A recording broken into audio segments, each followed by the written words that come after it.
Walter Fenner Buck Leonard was born on September 8th, 1907, and he was an American first baseman in Negro League Baseball and in the Mexican League.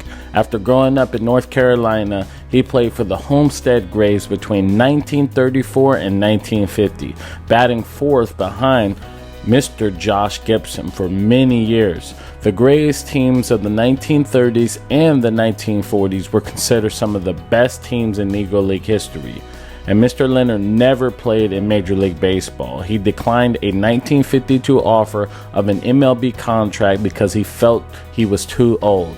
Late in life, Mr. Leonard worked as a physical education instructor and was the vice president of a minor league baseball team. He and Mr. Gibson were elected to the Baseball Hall of Fame in 1972. In 1999, he was ranked number 47 of the 100 greatest baseball players list by the Sporting News. So that was a brief intro. Now we're going to get more into it. Walter Buck Leonard was one of the best peer hitters to play in the Negro Leagues. He was also a key part of the Homestead Grays dynasty of the 1930s and 1940s. The first baseman spent his entire 15-year career with the Grays, the longest term of service for a player with one team in Negro League history. He played in the league record 11 East-West All-Star games. Beginning in 1942, the Grays advanced to 4 consecutive Negro World Series, winning in 1943 and 1944. At the age of 45, with the color barrier broken, he was offered a major league contract but turned it down. He said, "In 1952, I knew I was over the hill. I just didn't try to fool myself." League statistics have Leonard batting .320 for his career with a .519 slugging percentage over 1,675 plate appearances. Buck Leonard was as smooth a first baseman as I ever saw, said booking agent Eddie Gottlieb. In those days, the first baseman on the team in the Negro Leagues often played the clown. They had a funny way of catching the ball so the fans would laugh. But Leonard was strictly baseball, a great glove, a heck of a hitter, and drove in runs. Mr. Leonard wasn't able to get a high school diploma until the age of 52 because his hometown didn't have a high school that allowed education for African Americans. Always an advocate for civil rights, he was an ambassador for Negro League Baseball until his death at age 90.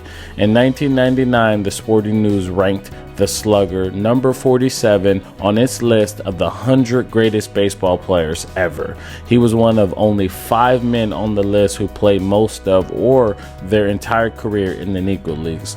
Mr. Leonard was also honored as a finalist for the Major League Baseball All-Century team, and Mr. Leonard was elected to the Hall of Fame in 1971, the year after Satchel Paige became the first Negro Leaguer elected. He passed away on November 27, 1997. So there are 2 reasons why I wanted to share this story.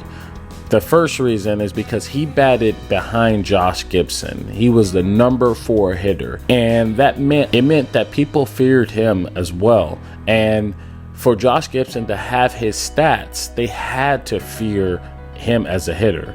So that tells you a lot about who he was, and he just got overshadowed because he had the black Babe Ruth on his team, the best player during that time, the best hitter during that time. So I wanted to share his story because he was forgotten in many ways. Not many people talk about him.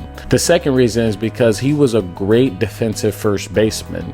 When you think about first basemen, you don't think about someone being a defensive first baseman. You see him as being a power hitter, and that's it.